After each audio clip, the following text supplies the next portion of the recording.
This week on the Unpopular Opinion Show. Trump hasn't caught COVID yet. Stand back and stand by. There's hope. That's a lot to unpack. It really is. Well, the black guy put that up first, so, of course he has to dismantle that. This is where you start holding both parties accountable, because both parties came up with this horrible piece of legislation. What do we know about Biden's plan for the African-American community now? It is a problem, and it is happening in the black community among women all the time. Because I don't feel like we should just blindly give our vote to someone who's not the other team.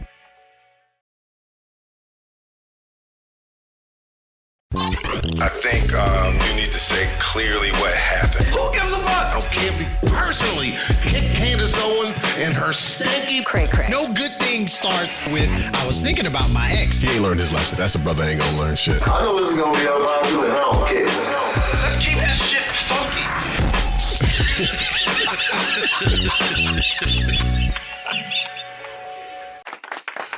All right. After unfortunate, untimely Teddy Riley moment that was just unavoidable.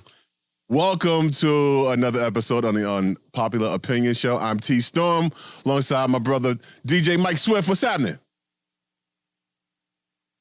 What's going on, bro? What's going on, man? We gonna get this technology shit figured out at some point. At some point we will. At some What point. are we, 16, 17 episodes in, and it's something new every week? Teddy has shown us it can happen to anyone.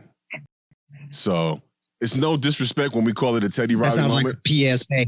Yeah, it can happen to anyone. And Teddy, we with you. That's all I'm hearing. We are joined by a friend and a political analyst of sorts who talks that talk. Right. The most democratic motherfucker I know. So, I mean, we've talked on the show a number of times about, I've had my frustration or expressed my frustrations with people just kind of blindly voting and not thinking. So what I wanted to set up over the course of the next few shows is to do a Democrats for Dummies and a Republicans for Dummies. And joining us today is Ayana, very, very democratic, very, very, very democratic. Very black. So I invited her on the show to give me and very female. Yes, all the above. But I invited her on the show today to give me the Democrats for Dummies, to talk about the Biden Kamala platform, and really to just have some discourse about the political season. Welcome. Right. Welcome. Thank you. So, we have to start this with the breaking news as of Thursday, Friday? It was Friday. Overnight, late night Thursday, it was revealed that Hope Hicks, the advisor to the POTUS, had become ill and was diagnosed and what had tested positive for COVID. I immediately put a joke up. I was like, for all those who are wondering why Trump hasn't caught COVID yet, stand back and stand by. There's hope.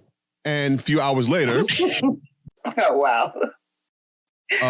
it is what it is. It happened. They reported that President Trump and his wife tested positive for COVID. And it's still a developing story. He's now in the hospital. They transferred him to the hospital. I don't remember the hospital in D.C. they took him to. Walter Reed. Right. Yeah. And they're keeping it pretty buttoned up, pretty tight-lipped about how he's doing. They said it was mild symptoms initially, and then they give them some treatments, some experimental treatments and shit like that. But right. I want to start off by saying this because we joke a lot here on the show. I crack jokes, and there's no hair in my tongue, as my Latinx people would say. I don't really care for the dude, but seriously, at this moment in time, that is the president of the United States, and I take no joy in stating that he's sick with this, uncurable disease as it stands right now, right? And it's just it's a terrible thing right now because again, the security of the nation could be at risk, and we do hope that he recovers. We want him to recover. Don't want him to win another term, but we hope he recovers. But my thing about it, the whole thing about it is, and seriously, I take issue with it, and I think everybody should really think about this. It's just a horrible thing when the president of the United States gets sick with a virus. I mean, the person the person that was in charge of making sure that virus didn't get into the country and make people sick, they should lose their job. I mean, how could something like this happen? I mean, whoever was in charge of keeping the nation safe, the people safe from a virus, it got so bad that it got to the president of the United States. Whoever was in charge of that, they need to lose their job. And the next person that we put in place, we need to check their credentials. We need to make sure that they were, they're seasoned. We need make sure they have some sort of experience with the job. And, that's really where I'm going with. That's all I got to say about it. Very subtle. What? Very subtle, T. Very subtle. Very subtle. That wasn't loaded with opinions at all, by the way. That's a lot to unpack. It really is. But let me just say for the record, what happened with Trump is not going to affect the election. People have a pretty baked-in opinion about Donald Trump, and anything that he does at this point is just going to solidify what people already think about him. So I want to remove this idea that somehow this is a game changer. This is an October surprise. I don't really think there's going to be an October surprise that's going to swing this election any kind of way. The opinions are baked in. And for the first time, and I've been a student of politics for about 20 years, this is the first time there's ever been such a small number of undecideds that it's almost undetectable. So let's just remove that from the process now. And it's interesting that you want to hold the person accountable for this pandemic because the person is Donald Trump. Wow. That is the person who allowed this. That's unfortunate. Allowed this virus, right? When he dismantled Obama's pandemic task force, that was an open invitation to do it. He didn't do that, did he? The whole nation. Ayana, you're not saying that the president dismantled a task force in charge of detecting infectious disease from getting into the country? He actually dismantled that and allowed this. I can't believe that actually happened. Well, the black guy put that up first, so of course he has to dismantle that. That's just kind of how Trump has proceeded with the last 3 years. The black guys put this policy up, so it must be bad for the nation, and it's bad for me politically among my base. Let me dismantle it. So here we are right now. So he's the person who brought this in, and optically it's terrible for him because it says to the American public, not only can you not protect Americans from this deadly pandemic, you can't even protect yourself, your wife, your children, your grandchildren, the people who are in the White House with you working to protect this nation. You can't even protect them. Our military, our police force. There is nobody in this nation that you can protect because you can't protect yourself. And you are, my friend, the most protected person in America. If I can chime in just 1 second, though. I mean, you said that you said that him catching COVID is not necessarily a game changer for the election. I beg to disagree, because if he's not breathing no more, it's hard to elect a dead man. Let's say, for the sake of argument, he at least survives the next 30 days. I mean, even Herman Cain gave us 30 days. I mean, let's say, for the sake of argument. I think at this point, we have like 35, it's like 33, 35 days till election. We're walking right up to days before, and unfortunately, I believe, let me be clear, because I'm sure someone somewhere is listening, and I don't want this to make it sound like I'm hoping that this happens to him. I don't. Honestly, that is not sarcasm. Right. But if it was to happen, I believe they would take a page from Kim Jong-un and they'll walk him around like fucking Weekend at Bernie's out this bitch. You know what I'm saying? Yes.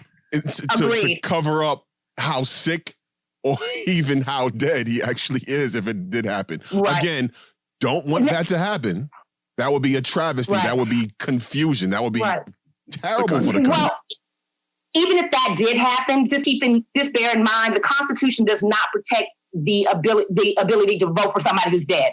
They can still vote for him. If God forbid, Donald Trump passes away prior to the election, they can still vote for Donald Trump, because you got to remember, people are already voting. I already voted.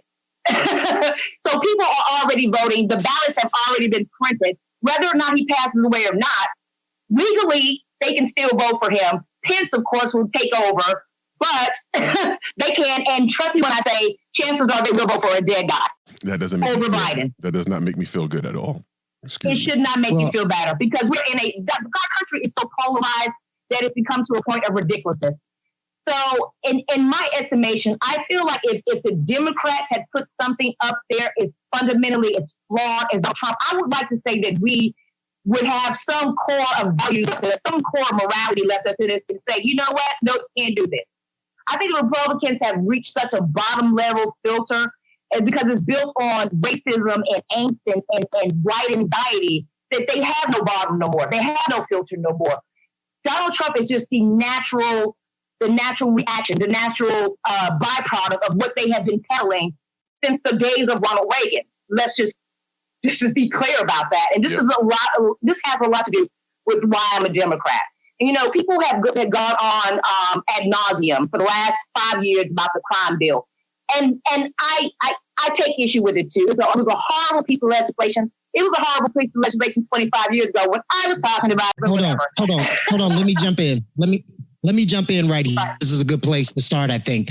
So people in the know what the crime bill is. The average person probably doesn't know the effect it has had on the African American community. Can we talk about that a little bit and why that's directly attributed to Biden?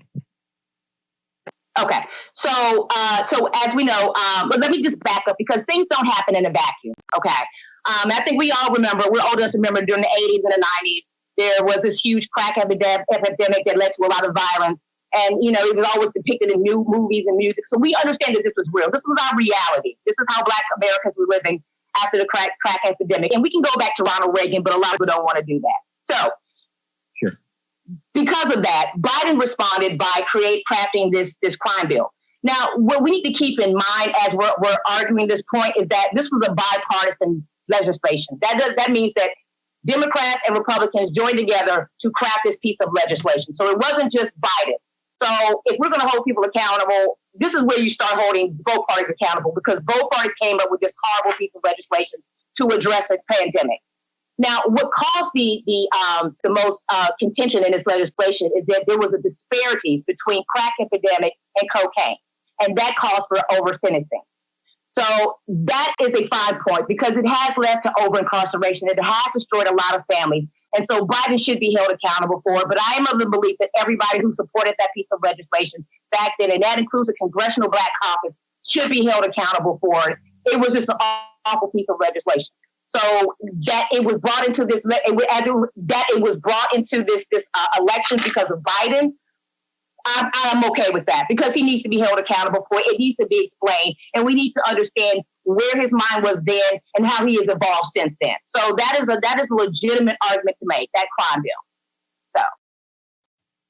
So I was looking around and I was kind of watching stuff, and I think it was this year, one of the, I think, senators involved with that crime bill, drafting that crime bill, had come out and said, "Ooh, yeah, that was a bad plan. We shouldn't have done that." Right. Biden was asked about it, and he said, "No, I wouldn't do anything different. I stand behind it."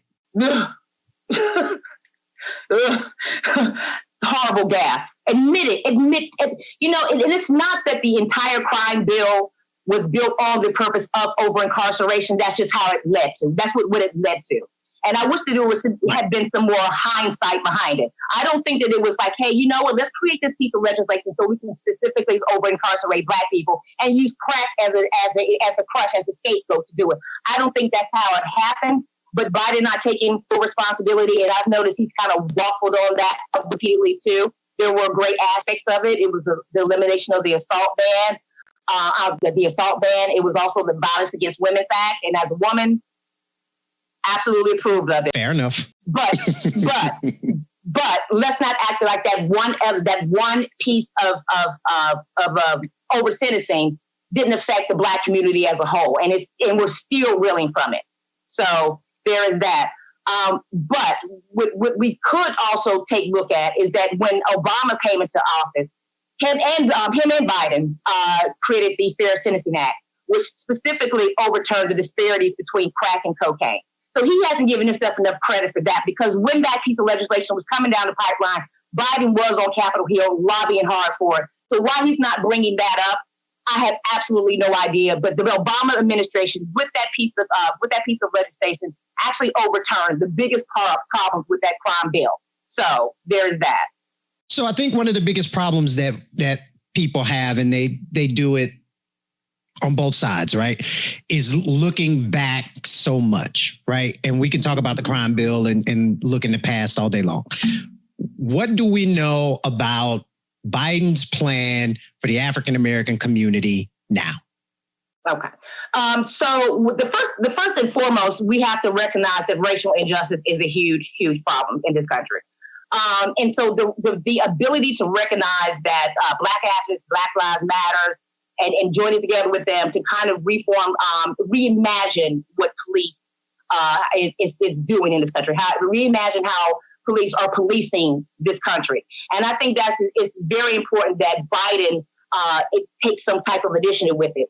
I think the problem with how this racial tension has just bubbled up in the last few months is that Biden hasn't really got his head around the real need for reform, and that that it's happening, and this conversation is happening in the middle of an election. I think he feels a little nervous about saying specifically, I'm for police reform, because he's afraid of defending law enforcement. And it's a tight line to walk, because you don't want to say law enforcement all bad. We recognize that all law enforcement is not bad. And we have to, in a campaign, you have to be very, very conscious about how you frame things. So you don't want to offend law enforcement, because if you want to be the president of the United States, you got to recognize that I want to govern this body of government as well. And so what I'm hoping for Biden to do is to really, really join heads and join forces and get behind reforming the police department. A lot of things like defunding the police, which is a horrible slogan. I wish they stopped that. It's a terrible slogan. We really it's misleading as fuck is what it is. It makes people think that you're going to pull all of the money out of the police department, which I think we can all agree is a terrible, terrible idea, right? But that's not what it means. But that's if you take the words literally, that's exactly what it means. I mean, but at the same time, there are people that know what it means, that take advantage and say, like for instance, the little blonde chick from cable news, and I don't want to say her name, but the one she always would say, "Oh, the Black Lives Matter more crew." That's not what's being said, but they're being obtuse for real. I mean, they're being purposely obtuse, and they absolutely get that. But you got to realize who they're appealing to. They're appealing to people who believe in that, who need those sound bites to for some reason to believe that Democrats are bad, socialism, communism, Black Lives Matter, Antifa, whatever. They need those sound bites, those buzzwords. So that works politically for them. Mm-hmm. So I understand that Biden is trying to work. You have to unmute yourself. She got muted. You muted yourself somehow. There you go. Biden wins the election. He would really, really get behind police reform. Like, get Kamala in there. We got to talk about police reform. But on the other note, as far as with the Black community, what Biden recognizes about the Black community is racial income disparities is a huge, huge, huge problem in the Black community. We talk about economic empowerment. We can't even get paid on the. You muted yourself. Muted. And I like the fact that Biden is taking some initiative to address that. Disparities in healthcare, particularly one with Black women. We have infant and mother maternity rates that are higher than anyone else. We have heart disease. I mean, we are born with a pre-existing condition the moment we come out of the birth canal. And, and not even that, even when we do have insurance, our insurance, racism also funnels through our healthcare programs too.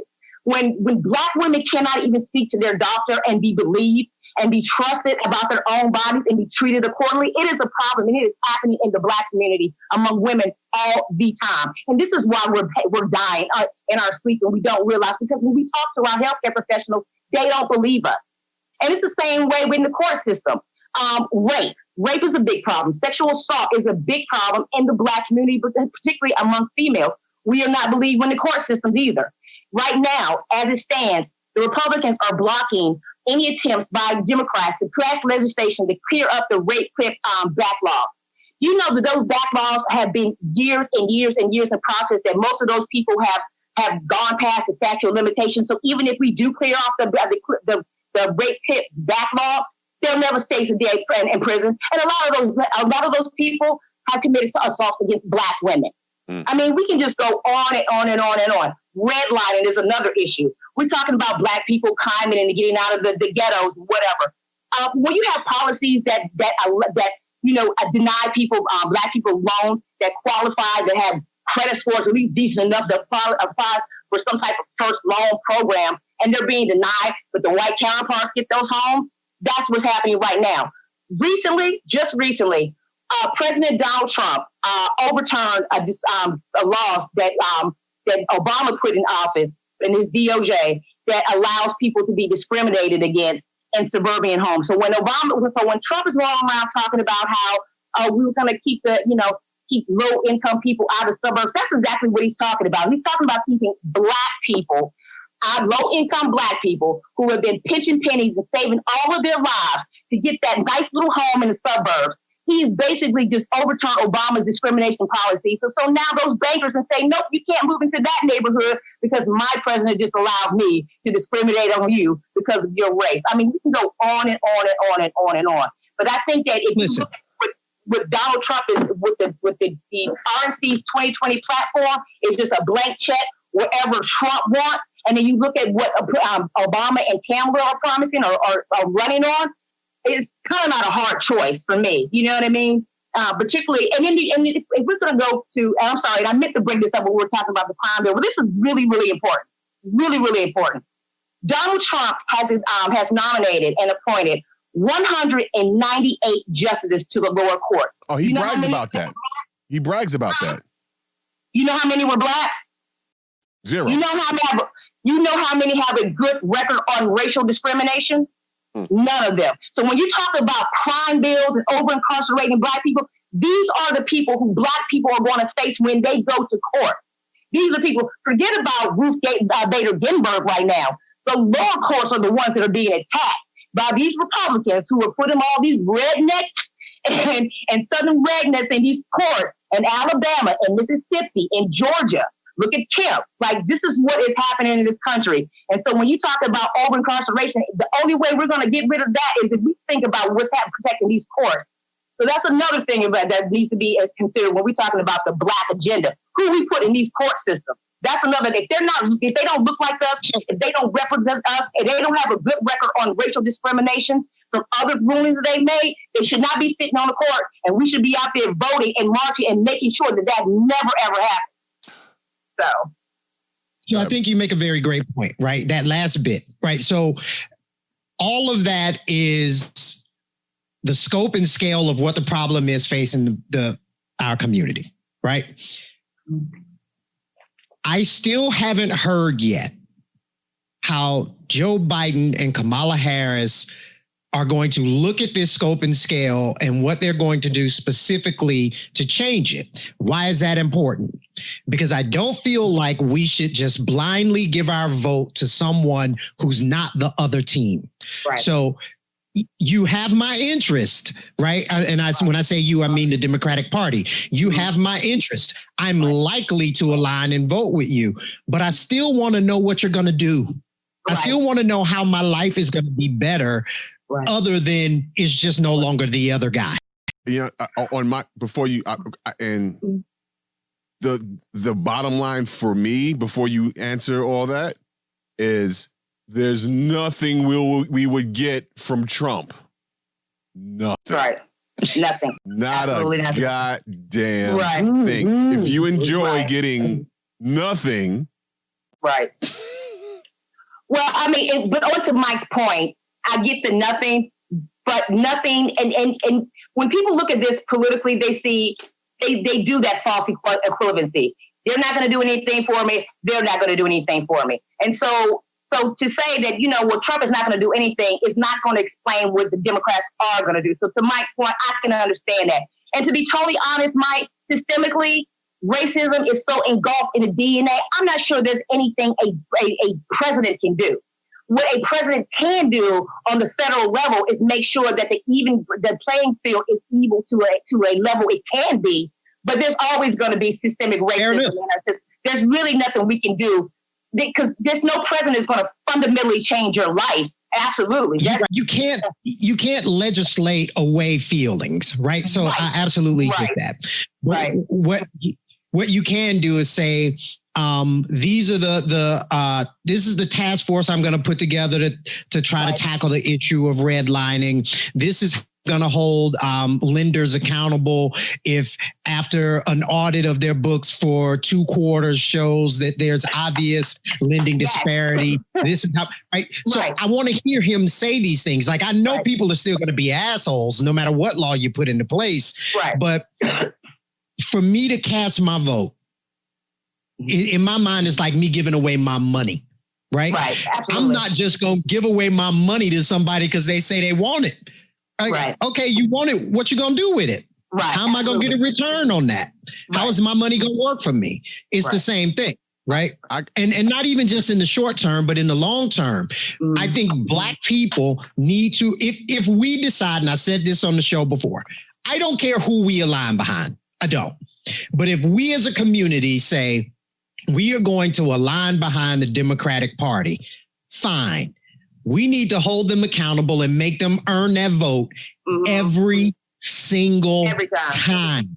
They cannot count on it because when they do count on it, when they know they got you, you become low priority. Right. They're like, well, we don't have to do nothing for the Black community because we know we got them. Let's focus on the Asian community, the Latino community, or low-income white community, because that's what we don't have. Because ultimately, they want the biggest base that they can have.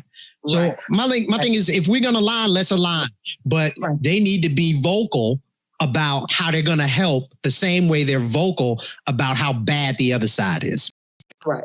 So this is my thought process. And again, we're going back to this particular election because it is unprecedented.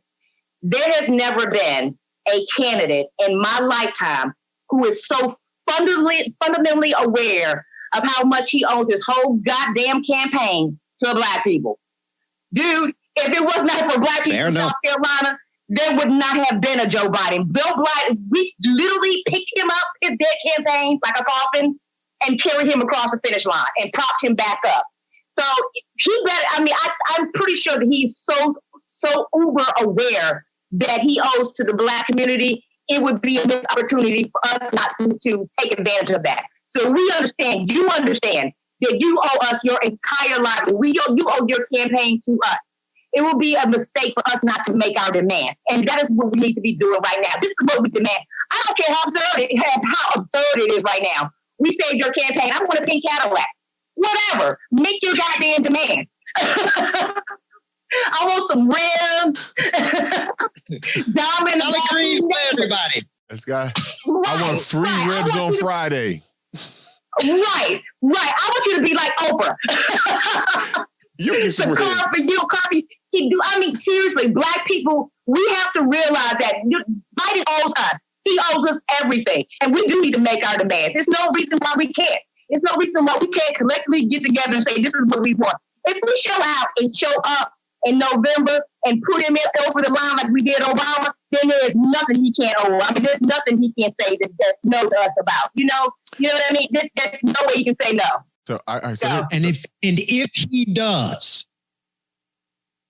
if he does say no, if we elect him, and there is no Primary significant change. Well, if there's let's say we elect him, he does his 4 years. There's no significant change in police killing, social justice, police department reform, redlining, food deserts in our communities. All of this stuff that is a manageable thing. If there's no change, then we need to reflect that. We need to make the Democratic Party feel that when it's time for him to run for another term. Right. Well, we need to make him feel it. And I think part of the problem is, part of the problem is that every 4 years we have this binary choice. And that's just a reality. I mean, we have our third party options. The reality is the third party is only going to, it's only going to make sure that one of the other wins. So it's still going to be a binary choice. That's unfortunate. I really wish that we would get behind more of a third party candidate. Is that our reality? I'm not sure. Because the problem with the Black community is we're not a collective voice. You know, we have people who think, who are married and completely happy with the Democratic Party. And then you have other segment who are like, they don't do anything. And you have other people who are completely apathetic to the process at all. I mean, completely. So, we're not a collective voice. So that's kind of part of the problem. During the civil rights era, we actually felt and understood that Jim Crow was crushing us. We don't have that now. We have a certain amount of freedom for the Black people who are like, I got what I got, and I'm just going to take it. So, and two, we collectively come together and say, you know what? Let's collectively pull out. I'm not sure what the answer is, to be totally honest. The only thing we can do at this point is just to apply pressure with the only political party that wants to do something that is beholden to us, as opposed to the other party that's kind of beholden to neo-Nazis and Proud Boys and whatever craziness is going on that side. Right. We know they're not going to be beholden to us. We know they feel like there's nothing that we can say or offer the Black community, and we're not going to, eliminate our base to pander to them. We got to understand that. So if Biden fails and Kamala can't, pull the reins, I don't know. I don't know what the answer is at that point. I know that right now this is a pivotal moment. So we got to get out there. We got to vote in November. We got to make our voices heard this election, and then use that as leverage. Mm-hmm. We have to use that as leverage to say, look, we put you in office. Right. Get it together, I have a suggestion. All right. So the goal, obviously, is to get the orange shit stain out of the White House, first and foremost. ASAP. Right. And if in 4 years, that's a lot of pressure for 4 years, to be honest with you, for Harris and Biden, or Biden and Harris, to be able to clear up everything. That's not realistic. It's not going to happen. There's a lot more things that need to happen in other elections to accomplish all the other things that we need to happen, right? But I will say, if that shit don't work, this needs to be a real collective effort to tear the bitch down and leave. Because burn the house. Come over there, whatever. if y'all can't, all right, we're gonna give you these 4 years, maybe 6. Right. Y'all can't do. Obviously, if in that 5th year you ain't okay. Here we go. Burn this bitch down, and we out. This is we put our money into a nation in Africa somewhere, or Jamaica. We're gonna move to Akon's new city. Right. Or go rebuild. Go rebuild Haiti. Right. Go rebuild Haiti. Right. Well, here's the thing, and what Biden and Kamala can do is build that foundation to start the progress. If they can at least build that foundation, if they can put some policies in place to start that process, then that's good enough. No, we're not going to see changes overnight, and they need to be very, very clear about that. We're going to reimagine the police force. But that doesn't mean that the police are going to automatically stop killing Black people, because that's just not reality. Because as Mike just said, you cannot legislate morality. You can't legislate decency. It's just not going to happen. There's always going to be those bad apples. But there needs to be proof that when these instances occur, there is now a foundation in federal government that starts to process these people and remove them and start doing things like preventative measures. You know that guy who kneeled on George Floyd's neck, Derek Chauvin, I think is his name? Do you know he had complaints up the arm? Why was he still serving?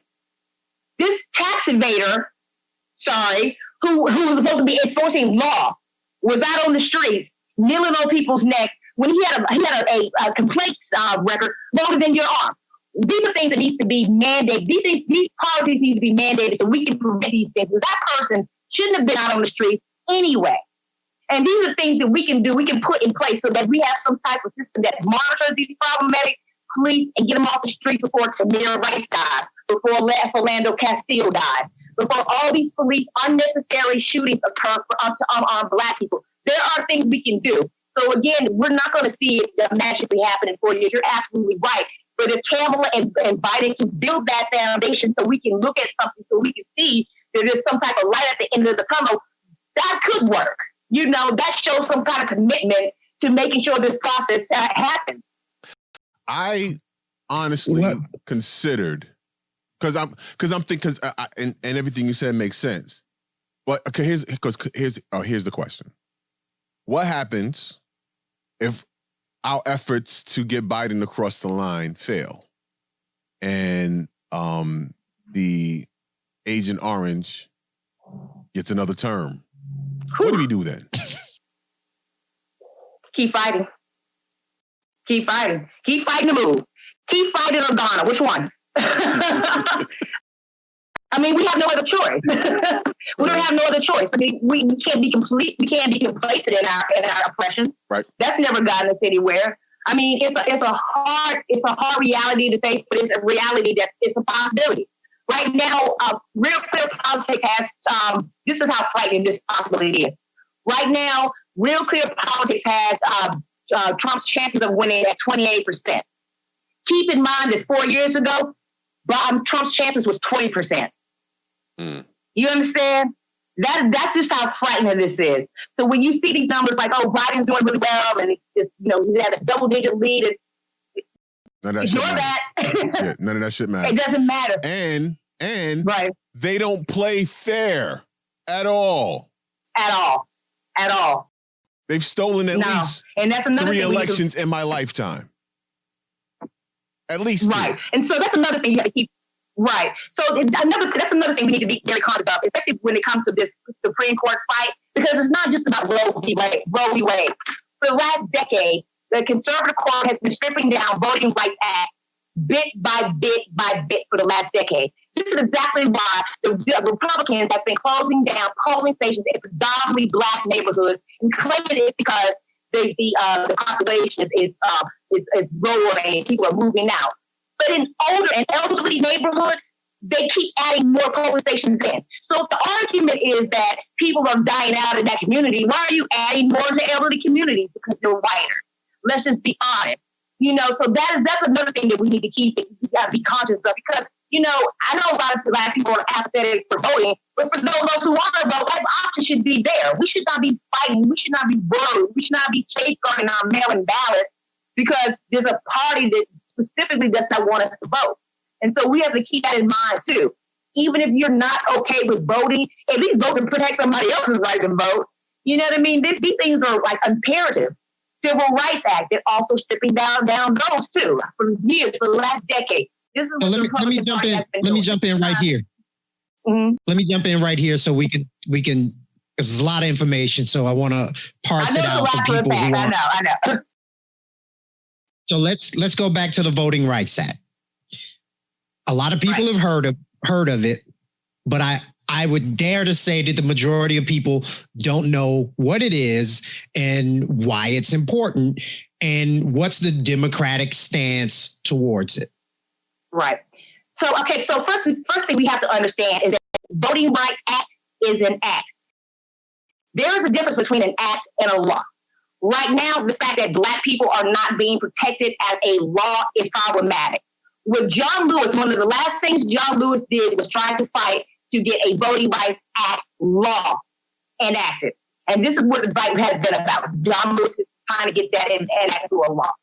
So basically what the Voting Rights Act law did, the Voting Rights Act in accordance with Civil Rights Act. This is what Martin Luther King came to Washington to fight for. And basically it built up certain rights, jurisdictions and law enforcement, local levels to ensure the voting rights of Black people. This is basically what it is. For Black, for women, for Hispanics, for Asians. You got to remember that no one had the right to vote until the 1920s, except for white men, until the 1920s when they allowed white women to vote. Other than that, people of color did not have the right to vote. No person of color had the right to vote. This is what the Voting Rights Act did to protect us. And now that it's an act, again, the Republican Party has been stripping down. So when I say this on the federal level, on the local level, they're allowing states to have certain rights to strip down voting rights for Black people, which is exactly what the Republicans are doing, where they were closing down polling stations in predominantly Black neighborhoods. So this is a fundamental problem. When you start allowing certain states to have rights over who is allowed to vote, that is a problem. And this is what the Voting Rights Act did on the federal level. But now that the courts are stripping it down and giving more states their rights, here we are. So how, specifically to Biden and Kamala, how are they tackling that? What are they going after, right? Because if I think of the Democratic Party as the liberal party, the in favor for people of color, the social justice party, I would think that primary on their list of things to do is to move this from an act to an inalienable right solidified by our Constitution. Right. So So that's exactly what they're doing. Right. That's exactly what they're doing. So basically, the Democratic Party collectively, I wish they would start talking about it, and I get it, COVID is overshadowing things, but the Democratic Party collectively are championing around making the Voting Rights Act a law. And that includes Joe Biden, who's talked specifically about it, as well as Kamala. Why they're not talking about it specifically, I have absolutely no idea. Again, and I get it, because Trump is such a he sucks the oxygen out of everything. So it's kind of hard to say he does. I mean, every day is a new headline. Like we just had, he wouldn't condemn white supremacy to, Trump had COVID. Like, what the fuck just happened in 24 hours? Like, I haven't even wrote a post about this yet, and now it's something else. Like, yeah, it's too much. Each day is a long ass week. Oh my God! Every day it's like a new TMZ headline around our president. It's exhausting, and so this is why a candidate has so much trouble trying to keep the conversation about issues. And let's be honest, rarely in presidential elections do we focus on issues. We rarely do that. It's always this gotcha moments. Like 4 years ago, it was about emails. I didn't get too fucked about our emails. I really didn't. I don't think anybody should have cared about our emails. But she was talking about policies and we were talking about emails. And I think before that, it was 47%, ironically, wasn't paying their taxes. Mitt Romney was going around at 47% of the country not paying. Before then, it was Obama's and his birth certificate. We're never on issue. We never stay on task when it comes to these presidential elections. We're always, get bogged down in the smears and the distractions and things of that. It's worse now. It's worse now because we can't keep up. We can't catch our breath from the last thing that Trump did to the next thing. It's exhausting. And so, to Mike's point, why aren't they talking about it? This is why, unfortunately. Yeah, it's always look at this. Right. Over here. Right. Exactly. So that's the thing. I mean, even in this election, they tried to question whether or not Kamala was really born in the United States. They really tried to birth her thing. Yeah. They're trying the Hunter Biden thing, and it's all falling flat because Trump has been such a mitigated disaster. And no matter how they try to change it around, this election is going to be a referendum on what Trump did for the last 4 years. Speaking of which, so going back on the COVID thing, I was, before we did, started the show here, I was looking through, there was a TMZ headline that came out that said, that was listing all the different people that have contracted COVID from the Rose Garden event. They're calling that the super, super spreader. The super spreader event. Right. Where he was trying to introduced his proposed justice, and all these people have come down with COVID.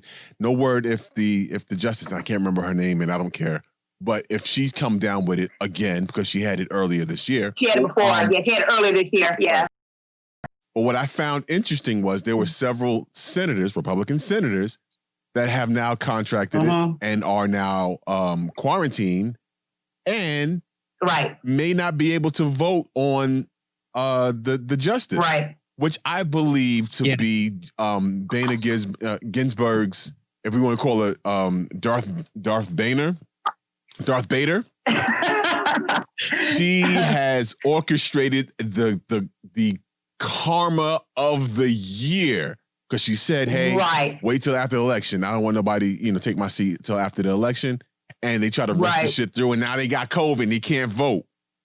So if you try to go vote, she doesn't get through, but you have to wait till after the election. It's the perfect karma moment. Right.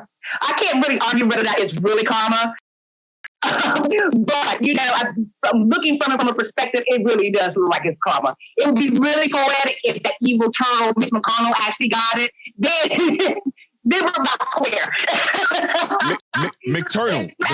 McTurtle, as I call him. Right, exactly. So you're absolutely right. I mean, it does look like it's chismic. Like you got exactly what you deserve, and I don't really like to say that. But the reality is, honestly, it looks like the Republican Party is just getting the because they have been so manipulative and politicizing this COVID response and downplaying the face mask or whatever. You got all your little alt-right teabaggers up in state capitals waving their assault weapons because they don't want to wear face masks. I think this whole face mask debate is it's the dumbest culture war we've ever had in my history, in my living memory. It's just the dumbest culture war. Wearing a face mask, it doesn't even make any sense. I can't imagine anybody who wants a doctor to perform surgery on them without a face mask on. You want somebody just sneezing in your elbow room, buddy? Because that makes absolutely no sense to me. But this is what the Republican Party has done. And so now that you see this whole circle getting contaminated and testing positive, I think it was Chris Christie and Yep. Who else? Krispy Kreme. Tillis. No, don't disrespect them. Krispy Kreme. Right. Call him by his name. Right. Tom Tillis, I think he's on the Veterans Foreign Affairs or something. Mike Lee, these are prominent Republicans who serve on these committees that actually that the justice is going to have to go through in order to come out on the other side to even get to the floor. So it is kind of ironic that all this is happening in the same, with 30 days with a countdown clock chiming in. So if I may carefully quote the good brother Malcolm X, who said something about chickens and roosting. Hey, look it up yourself. He said it. I won't say it. You just look it up. It's something that was very interesting. His point of view. That's not my point of view. I'm just saying he said that. You might want to go back in history and look at it. And I do recall Reverend Wright saying something similar. I recall Reverend Wright saying something similar about chickens coming home because everybody was going on that. But anyway. It's just weird. I don't know. I like chicken. I like wings. I don't know how that equates to, if it's a bad thing to have wings and chicken and, them coming home. Anyway, you look it up. Just Google it yourself. Exactly. Right. To be totally honest, Mitch McConnell, I don't know what he was thinking. Because if I was in his position and I was desperate to get this nominee shoved through, I would wait till after the election and that lame duck process. Because at that point, the Republican senators are not being beholden to vote. But if Mitch McConnell wanted to shove this through before the election and that COVID infested run through, that already let them knock themselves out. But the reality is, and this is another thing that Biden I wish was more clear on, the Democrats need to stack the fucking court. I'm sorry, they're going to shove another hardcore conservative in there after they blatantly took a seat from Obama. Stack the court. Stack it. Because constitutionally, it doesn't have to be 9 justices. It can be as many. There was a time when there was 10 justices. Correct. There was a time when there was only 6 justices. Right. Stack the court. You actually said this time. You said something that really resonates with me. That has been resonating with me for the last 2 years. Democrats always want to play by the rules, and Republicans do not. Fuck that. They don't need to play by the rules anymore because at this point, We are talking about the Voting Rights Act. We are talking about civil rights. And we are talking about Roe v. Wade. We're not even just talking about Roe v. Wade. They're trying to eliminate access to birth control pills. We have got to really start paying attention to what is happening and what they're trying to strip away for their religious dogma, for their racist animosity. We have to really start paying attention to what they're doing in these courts and start responding in kind. If they're going to do that, they're going to do all this stuff and all this underhanded stuff to rob us, start stacking the court. I don't give a shit if it's 25 justices on that court. If that's a game they want to play, let's make it happen. You know what I mean? That's kind of how I feel about it. No, I agree, man. Right. You know, whatever means necessary. and every once in a while, smack the shit out of a motherfucker. I'm just saying. I mean, since we're not acting presidential and shit, I would have had no problem with Biden saying, you know what, shut the fuck up. If he would have said that. I like that he said, hey man, shut up. If he had said shut the fuck up, right. I wouldn't have had no problem with that because look at who you're dealing with. But in any case, but that's just me. That's me. And but see, blame it on the liquor. Because the reality is, it's true because in reality we don't live in polite America anymore. We live in gravel by the pussy America. So you know what I mean. So I understand why Biden did what he did because that's just not in him. He's not that foul mouth guy. He's that let's go out in the back and I'll fuck you up and we'll call it a done deal. Right. But he's not going to insult you on the stage or whatever. Because me, I would have been like, listen, fuck you talking about my drug addict son. When you were sitting around sniffing Adderall, I would have gotten dirty. This is why I would never be president. But I appreciate the fact that Biden did what he did. Yes. Because it made him look presidential. Even though in the back of our mind, we wanted him to go gully on that stage, and we really did. I wanted him to whoop an elbow him in the mouth.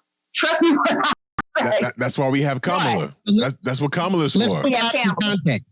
Let's provide some context because I think we all know what we're talking about, but people watching who, God bless them, if they didn't give away 3 hours of their life watching that debate.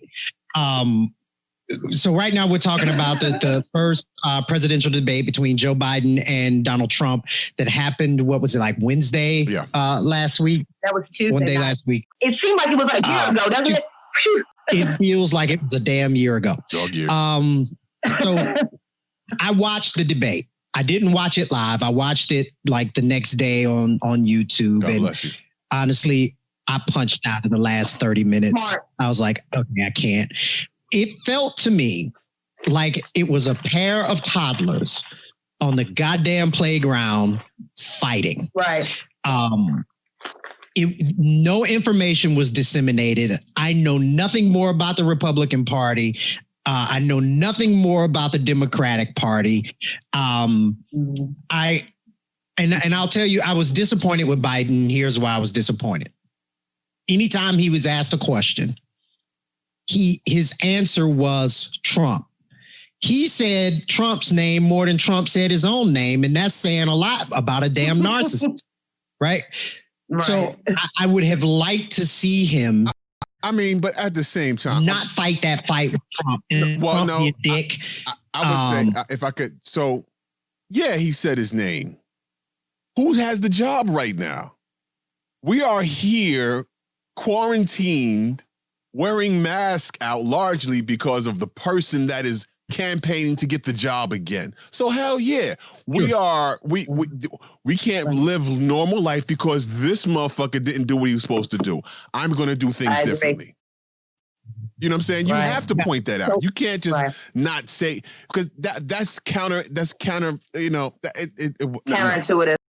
Yeah. Well, the point of a debate in my mind on that level is like, you got your base, right? Democratic people are going to vote for Biden. Republicans are going to vote for Trump. The debate really is for the undecided. So if I'm still not decided on you, if all you can say is how bad the other person is, right? Anybody with a half a brain who's been in this country for the past 4 years, 3 years and some change, knows that he sucks. Right. And it's okay to remind, because I think you made that point and I conceded that point on another show. Mm-hmm. I think it's okay to remind people, but remind them and then say why you're better. I mean, people, right. Pivot to why you're better, why your policy is better.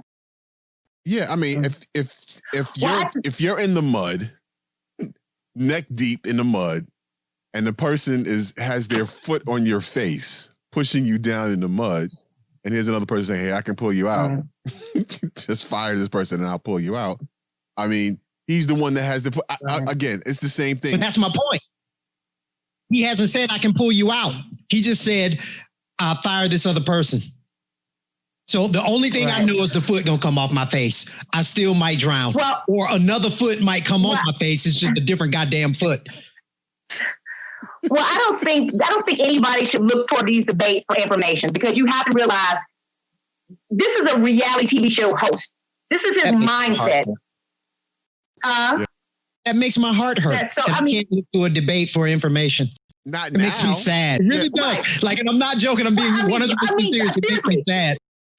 Yeah, I mean, this is the truth. He's a reality TV show host. I'm not even drinking yet. And so this is how I'm the carnival worker. And so you really, in terms of this debate, expecting to find some substantive information. He was going to clown and Bigfoot his way through that debate, and he's going to do it again and again and again. And there's really no point in debating him. It's really no, because I just turned in for the shit show. I ain't gonna front. I kind of knew it was gonna be a shit show. I fully expected though for Biden to have trained in the Obama school of cool head, right? Yeah, but see, because I think that was Obama standing next to Trump. Trump wouldn't have been able to shake Biden. Obama. Trump wouldn't have been able to shake Obama. But at the same time, he wouldn't have been able to do Obama wouldn't. He wouldn't debate Trump. He would have had to. No, not necessarily. I mean, I think the only other thing Biden could have done, and I've seen people express this as well, is walk off. Hey, listen, I'm trying to talk about the issues. This clown, keep that language. This clown won't let me speak. He keeps interrupting, and nothing's getting done here. So, my people, listen. You see what the difference is. Right. Vote for me. Peace. I'm out. Mic drop. Walk the fuck off the stage. Right. I mean, yeah, he could have done that. I mean, the reality is, I think I would have respected that response better, because I watched him come in with a plan to be highbrow, and I watched Trump shake him right off his plan. Right. Absolutely. It became obvious very quickly that Trump was going to get under Biden's skin. The constant interruption. And I don't understand why they didn't look at films from other debates where Trump does the same thing. He constantly interrupts people. So that's what he does. He does that to shake people off their game. So why Biden? I think you're giving him too much credit. It's not a strategy. He's an asshole. He's a dumb motherfucker. He can't help himself. And Biden got under his skin by laughing at him. Every chance. By calling him Donald too. By calling him Donald too, that really got under his skin. That would have been my strategy from the beginning. Donald, and I emphasize that. Donald. Like, I have no respect for you to call you by your title, by your title of your office. I have no respect for you. So you're Donald. And I would have kept expressing that just to get back under his skin too, because to throw Donald Trump off his game is not that hard. Hillary Clinton actually did that. So, it didn't help her. It didn't help her at the end, but moving forward, I think they're discussing changing the rules at the next debates. That's if Donald survives his current condition. But being able to mute the mics, that's the only other thing the moderators could do, putting them in a booth and mute his mic. If you're not going to follow the rules, all right, shut the fuck up. Boom. Which is right. I was watching it and I was wondering, why won't they just mute his goddamn mic? Right? Like the dude in the audio booth could easily do it, But that's, mute that motherfucker. It's never had to happen before. You know what I'm saying? This is uncharted territory. Right, it really is. This is the year of Mad Max. Look the movies Mad Max really happened in 2020. And that's how we're going to go to the polls. Like, 4 years ago, I was so optimistic, and now I feel like I'm going to be at that polls looking like a warrior. This is just how I'm feeling right now. Like, this is not even just a regular vote. I feel like I'm voting to literally save my life. And you got to think about other things that the Republicans are doing, like ignoring climate change. My best friend lives out in California, And when she showed me the picture of that sky, I was like, get the fuck out of there. That is some frightening thing to look at. Like, this is literally happening on our watch. And so, it's a lot of different things that these Republicans do not want to talk about. They are not beneficial to us.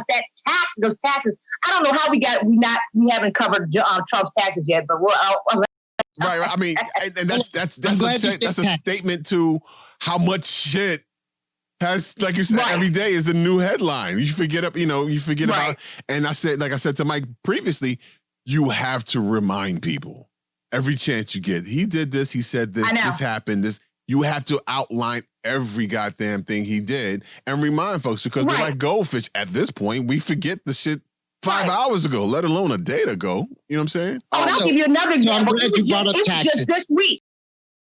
Can we let's put some context on it. So I'm glad you brought up taxes. Prior to the debates, Biden and Kamala both released their taxes. I think Biden did like a little over $900,000, paid $200,000 in taxes. Kamala and her husband, who's like a high-powered attorney or something, they did over $3 million.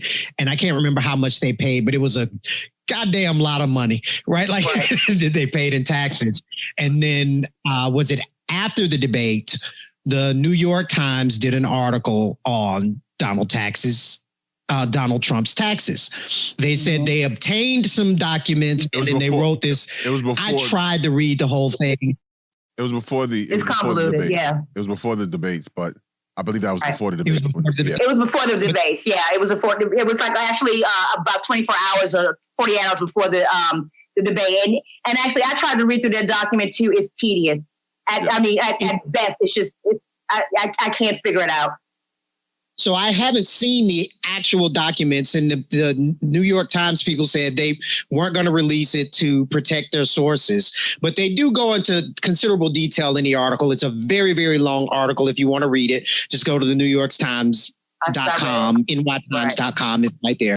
Or we'll provide the link for you on Unpopin.com. Right. Yep, and I'll put it in the description below. And on that note, it's another link from sciencemag.org that talks a lot about the drug cocktail that the president is taking for COVID. So I found it interesting for science geeks if you want to read that. Renegro or something like that? Yeah, it's that, and it's another one that's combined, and ultimately it's like, guys, it could help. I mean, maybe a little bit. Guys, listen. Listen. Again, we joke a lot here on the show. I want to take a moment to be serious. The president is going to be fine. He's already told us he has the cure.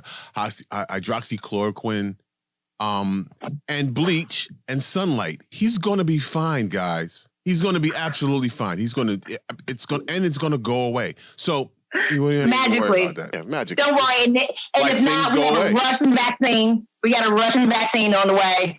We're good. We're covered. It's going to go away like things go away. Yeah, naturally. You know, like pandemics naturally just go away. You know, Spanish flu, H1V1, yeah. AIDS, all that. So doubling back to his taxes. The New York Times did the article, and it revealed that Trump paid a whopping $750 in taxes, and then didn't pay a nickel for 10 of the 15 years. Now, my only problem with this, is that I can't see the source information. That's my only problem. I believe it to be true. Okay. But as a person who wants to trust but verify, I want to verify the validity of the claims made in the article. I mean, and it's just, you can't do that without. There's an easy way to dispute it. Release your taxes. That's what I was going to say.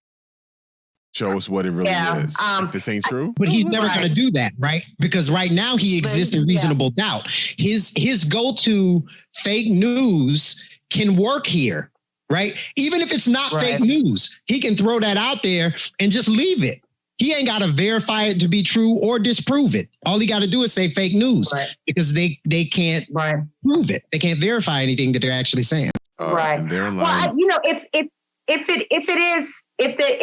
What the New York Times is reporting is correct, and everything that they're saying about his finances is true, Donald Trump is a national security threat. We're talking about $420 million in debt that is coming up. That's the IOU on that is coming up relatively quickly. Where is this money coming from? How is he going to pay down this debt? This is concerning. And then you look at some of his policies in the Middle East, particularly as it relates to Saudi Arabia. I'm a little concerned about that relationship there. Is that money funneling through them? Is that money funneling through Russia? It's a little bit more than whether or not he paid $750. If he is that much in debt, he is a national security risk. So if there's someone above him, saying another leader, Kim Jong-un, or some other dictator, some other authoritarian, and saying, "Hey, I got that 420 if you need it." I mean, it's a little bit deeper than how much he paid in federal taxes. It goes a long way. Like this, the money train. I mean, they'll tell you in politics, and this is so true. Follow the money. The problem with Donald Trump, it's hard to follow that money because it's all interweb. It's like a big web. So and it's bullshit and lies. Where this source is coming from, right? It's all bullshit and lies, and I think that's the real rub here, right? On one hand, it's I'm a successful millionaire, a successful billionaire, I make all of this money, and then on the other hand is. Right. Oh, when I filed my taxes, I lost so much money that I can't pay taxes. You really can't be both. And that is right? good. So what do I think the truth is based on the limited evidence that's available? The dude got a lot of money. He don't spend his money on business ventures, and he claims losses on taxes, so he doesn't have to pay taxes. He keeps his money and his financial murky so he can keep his money, right? That's what I think. Right. Or he really ain't got it. I agree with that. He really ain't got it. Well, a lot of it, yeah. He gonna front and flodge in front of, and that's a Florida word right there, flodging. He gonna front and flodge as much as possible to fool everyone out there. I mean, it's the only president I've seen that likes gold as much as, like, who the fuck? You know what I'm saying? Like, really? So gaudy. Yeah. Right. It matches. I mean, you also have to. Go ahead, Ayana. Well, financially, what we do know about that's relatively verifiable is that he took in about $420 million from his association with The Apprentice and licensing his name. And he took in $5 million or something like that from one of the overseas golf courses or something. I can't really remember it all, but so we know that there is some $1 million level income associated with licensing and that kind of thing that he does, because he's licensing his names to buildings in all over the world. So he has the potential to earn. Right. But he's lost so much money on his. And I'm glad you brought that up, because he's lost so much money that how can we take you seriously as this multi-billion-dollar genius? Right. That's what I'm saying. I don't think he's lost that much money. I think he's just lying on his taxes that he had that big loss, so he doesn't have to pay taxes. But I don't think he actually lost that money. I think he's just saying, I lost it, so I'm writing that off as bad debt, and now I don't have to pay taxes. I think it's just a manipulation. I think it's part of that too. But he also was an awful businessman. I mean, if you can't keep your casino operating, if you bankrupt a casino in the 90s during an economic boom, something is absolutely wrong with you. You're talking about a casino where the house always wins. He bankrupted an airline. He bankrupted steak. I mean, this is America. How do you bankrupt your steak company? This is America. How do you bankrupt your wine company? It doesn't make any sense. That's what we do. We eat and drink, and we gamble our money. This is what Americans do, and you can't even make money back. He also overpaid for the Plaza Hotel and then proceeded to bankrupt that too. It's just the most insane thing. And I'm not even a businessman. I have no business acumen at all. Even I know that. It's just ridiculous amount of losses that seen him suffer. And so I think it's a little twofold. You know what I mean? I think we all knew that this man was operating under lies. He wasn't a successful businessman. He managed to squander millions and millions and millions of dollars in inheritance money. And here he is right now, you know, paying $750 in federal taxes and probably a national security threat because he has more debt than most Americans have seen in their whole lives. It's just ridiculous. So, you know, all right, one last point before we wrap. We're talking about one last point before we wrap, along the vein of taxes, and getting back to the Democratic Party and Joe Biden and Kamala Harris. So I've heard Joe Biden is going to increase taxes for the middle class, affecting 80-something% of Americans. I've heard that's an absolute lie. Joe Biden is only going to increase taxes for people making $400,000 a year or more. What's the truth? Correct. Okay, I think it lies somewhere in between that. So we gotta remember that our tax rate didn't necessarily go up under Trump. He did cut it up slightly. The problem with Trump's tax plan is that he did things like eliminated itemized deductions. And if you're a teacher and you're buying school supplies or whatever, you depend on those tax credits. When you're even a doctor, you know, when you buy medical equipment, you depend on those taxes because a lot of doctors are not making a crap load of money. So this is where the rub comes in with what Trump did. So what Biden is proposing is to a return to really Obama's original tax plan, which will lower the tax rate for middle class Americans, but it's also going to raise the tax rate for the upper class. And so right now, what we're doing is we're stuck with $1 trillion in debt that the middle class is going to have to pay off, while Jeff Bezos is paying zero in federal taxes. That makes zero sense because you got to understand these tax cuts for the wealthy, they're not free. They come with a price tag, and somebody's going to have to pay it off. And whether it's going to be the middle class or the lower class, or we're going to start slashing more deductions for the middle class, is going to get paid for one way or another. And I think this is the problem with the Republican Party is that you campaign on fiscal responsibility, and everything about your tax proposal is fiscally irresponsible. And then here come the Democrats who are going to have to come in and once again clean up this deficit. It's just horrible. And we're talking about we have no money for universal health care. Really? We have no money for free community college. Really? This is where all this money is going to. We're racking up debt, and we're not even getting this money to quote unquote trickle down to our pockets. So there's that. Let me ask a question, and admittedly, I'm not an accountant or a financier of any type, but just from a common sense standpoint, if you have the Jeff Bezos of the world, and I'm just using him as an example, don't know what he pays in taxes. So let's not even use him as an example. We have the multimillionaire business owner person of the world who, under the current administration, is dodging taxes, for lack of a better term. Does increasing their tax rate prevent them from dodging taxes? Right. And then the other flip side of that, as a person looking to grow my income over the next 4 or 5 years, I look at if I get to that 400,000 mark, I'm going to go from paying 32%, 31% to 39.6%. It's nearly half of my income. That's no incentive to hit that mark, right? Because when you think about percentages, the more I make, the more I pay. If you pay 20% and I pay 20% and you make $50,000 and I make $100,000, I'm already paying more. So why do I need to increase the percentage that I pay out? Right. Understandable. And so with that 400,000 mark, I actually don't like that mark because at this point, middle class has changed so fundamentally over the last 10 years, and it's going to change again over another course of another 10 years. So what we consider the middle class may not to some degree, incorporate that 400%, that 400 mark, because we're talking about small business owners too.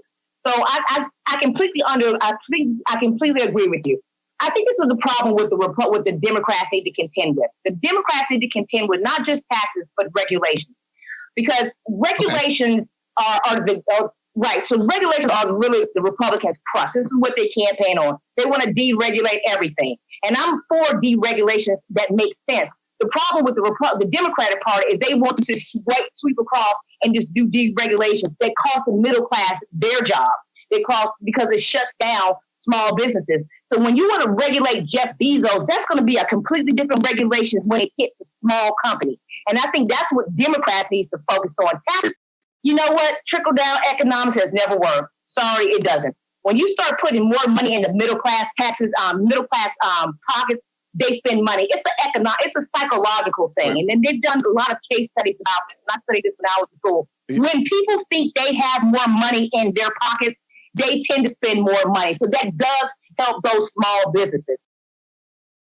And so, Ayana, hold on, wait a minute. Taxes is one thing. I think. So trickle down doesn't work? I mean, if I eat a sandwich and, it nourishes me and the crumbs from that sandwich fall down to the floor, you mean to tell me my children and pets are not going to be well nourished from my crumbs? I don't understand. That's ridiculous. And I'm going to tell you how much it does not work. Do you know that the average Walmart employee now qualifies for food stamps to supplement their income?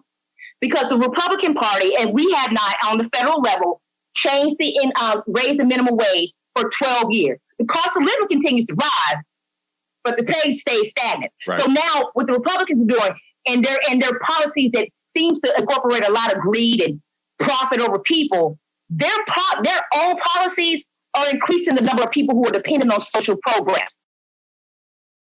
Yeah. You're muted again. Mississippi, you look at Alabama, you look at Kansas, you look at Kentucky. These are the poorest, poverty-stricken states in the country. They're the top 10 poorest countries in the nation, and they are they have a nation of low-wage earners. They are making way below the national average in other states. And this is a fundamental problem. So when you're talking about taxes, when you're talking about regulation, all these things are what the Republicans are they shit all over it. I'm sorry, they piss all over it. And then the Democrats come in, they try to make these policies that straddles the fence, and you really can't do that. You got to take a separate position. So I think that's kind of where the Republicans and the Democrats kind of split. We can keep talking about taxes, and I kind of agree with Michael on that one. But regulations is really what's going to cost these people. That's really what refuses to even the playing field when you're talking about making this money. You know what I mean? These regulation policies that the Democrats are pushing for, they're the ones who really need to explain to the people who are trying to get over that 400 mark what they're going to do about it. So there's that. That answers your question. So in short, if I can put it in layman's terms, for those who may be undecided and thinking that you are, you don't know who you're going to vote for and you're leaning closer towards the Republican Party, you're actually choosing shit or piss. Now, while piss, by any understand, it's liquid and you may be able to wipe it off, but it's still a smell to it. If it's shit, it gets on you. It's a little more. Either way, you don't want either on you. So Republican represents piss or shit. You don't want either of that on you.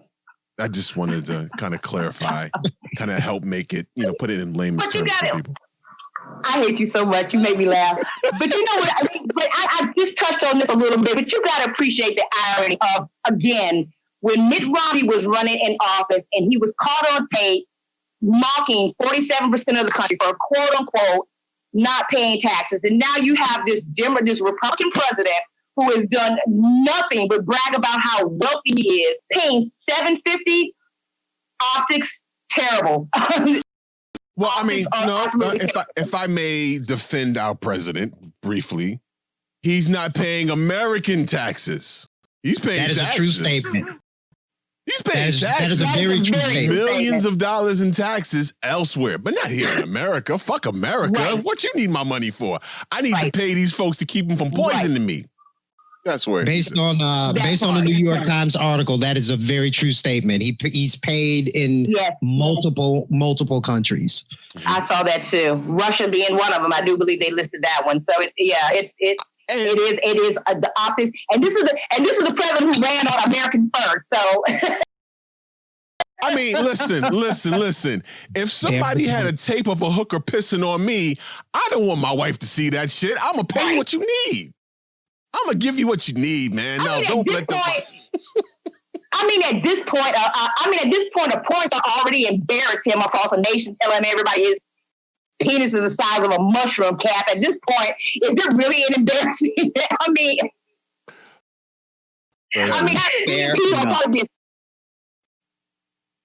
You muted. Well, I think penis the size of a mushroom cap is the best way to end this. Ayana, how can people find you? How can people find me? Probably on Facebook if they don't kick me off. So yes, Ayana has been in Facebook jail a few times now. Yes, absolutely. And in the course of an hour on this, on this platform, some Russian bots have muted her a few times. So I mean, it's safe to say, they'll be all right. She has some shit that you might want to hear. Ayana, how do they find you on Facebook? Find me on Facebook, Ayana Flowers-Spellman. Come and join the party. I have no problem. I'll snatch your edges if you come on my page talking shit, though. Yeah, man. Yeah, it's been fun. Thank you for joining us, man. Hang out. We're gonna do an after show. Talk some more shit. Folks. Thank you for listening. Hopefully, you got something from this. A little better than what you might have seen on the first presidential debate. Hopefully. Comment. Let us know what you feel, how you thinking, what you thinking, and hopefully you are not undecided. Because if you're undecided at this point, you might need like a brain transplant or some shit. But hey, listen, that's just my opinion about shit. Follow us on all social platforms at Unpopin Show. Of course, our website is unpopin.com. Mike Swift is on Facebook at I am DJ Mike Swift. And me, the real T-Storm everywhere. Thank you again. And we'll talk to you soon. Make the right choice, though. Peace. Absolutely.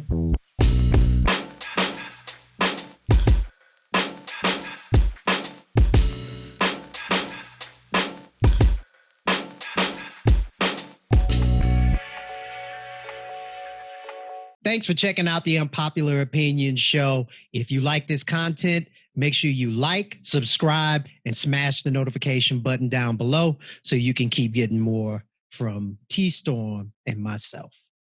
Yeah. More jokes coming on. No, they beep. Damn it. Okay, fine.